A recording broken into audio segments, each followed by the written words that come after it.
Sir, I want to begin by asking you that in a situation where neither of the factions, and that's the first question that comes to anybody's mind, neither of the faction seem to have the two-third majority, which is in this case 36. How do you think, sir, is the ECI going to decide?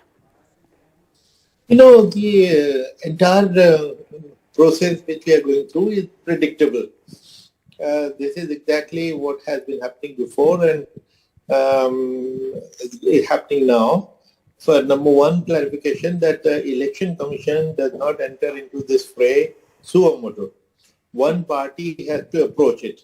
And obviously, it is always the party which has broken away, and which is what has happened. Then Election Commission writes to the other party to give it a response and then looks at the relative cases.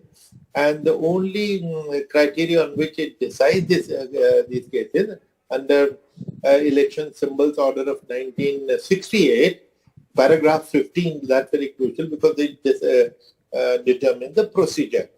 That it looks at the majority of the faction. Number one, it doesn't decide which is a bigger faction, a smaller faction. It decides which is the party.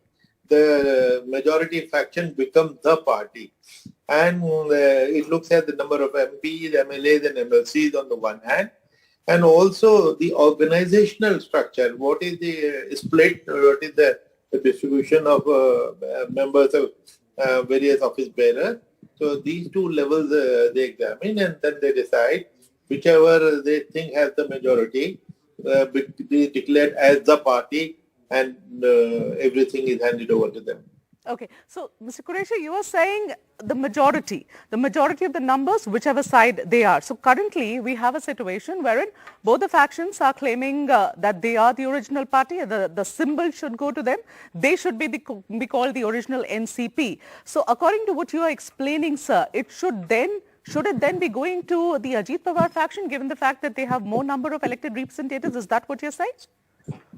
Well, till the Election Commission comes to a conclusion, which faction is the party, the symbol is frozen, the name of the party is frozen, and they are both given, suppose there is an election around the corner, in which case the party has to be given a name, party has to be given a symbol, so both the factions are given a temporary names for both of them with temporary symbols till the decision is finally taken. And once the final decision is taken in favor of any of the two groups, that becomes the party and the symbol is returned to them, the name is returned to them. Okay, so till such time the symbol can be frozen, all right. But sir, here is a situation wherein, the numbers, when we are talking about the two-third majority, it's 36 out of 53. That is the number of MLAs that the NCP has in the Maharashtra legislature. Neither of the side has 36 at this moment. Is it any significant in a situation like this two-third majority, is that going to be the decider, or you think it's insignificant at this moment? No, for the case before the Election Commission, it is not relevant. They will go by the majority, which could be a simple majority. Now, but 36 or two-thirds majority in the context of a merger of a party. So, according to the anti-defection law, and as amended in, I think, 2003 or 4, the position is that the original party with two-thirds majority can merge with another party. A breakaway faction cannot. Breakaway faction is actually a defector. But that defection is not decided by the Election Commission. That goes to the Speaker. And you will remember that even the original Shinde case, while Election Commission decided in favor of Shinde, but whether those original 16 members were defectors, that is yet to be decided by the Speaker.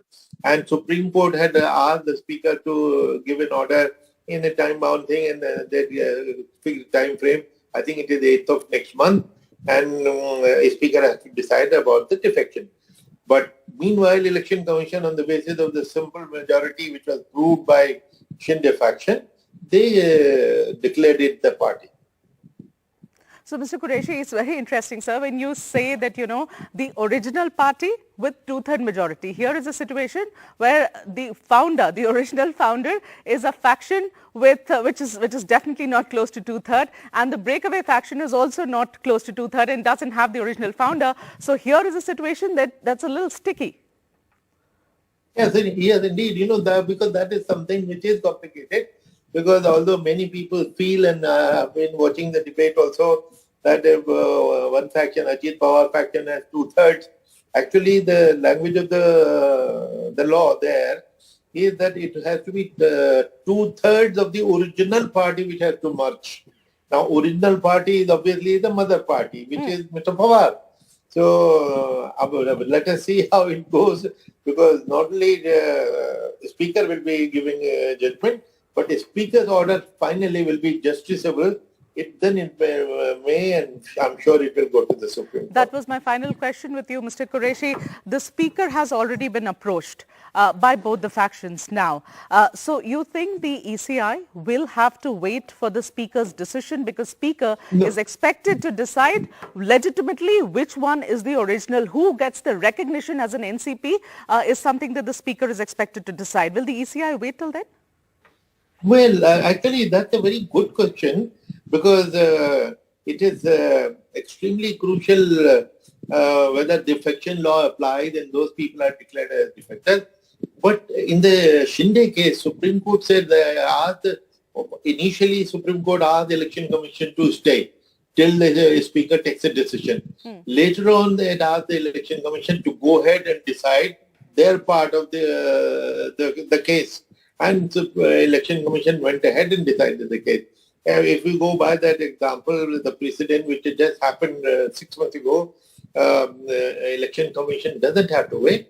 But common sense says that if it is going to have a final impact on the party's position, and there is no great urgency for Election Commission to decide it, because at the time when Shinde case was before the Supreme Court, elections were happening in Maharashtra. Local body elections were happening. But now there is no election around the corner. And if Election Commission takes a couple of months, 3 months, and wait for that, it will probably make good sense. All right. So finally, before I let you go, one quick question. There is a lot of confusion and it is a complicated situation right now. We know that both the sides are taking legal opinion, but in a situation like this, does the anti-defection law also get invoked against a faction that has broken away? Yeah, exactly. In fact, the two-thirds majority and only mergers, because earlier the original anti-defection law, if 1/3 of the party broke, it was considered a legitimate breakaway group. Later on, that clause was abolished, and it says 2/3 have to merge the faction, and split the word was avoided. 2/3 of the original party can merge with another party. Now, as far as I know, that is the law which exists today, and which is what will be before the speaker, because whether 2/3 of the original are merging or the 2/3 of the breakaway, in any case, the decision, whatever interpretation they take, so the speaker has to decide quickly. The first Shinde case, and then same model will apply to this case.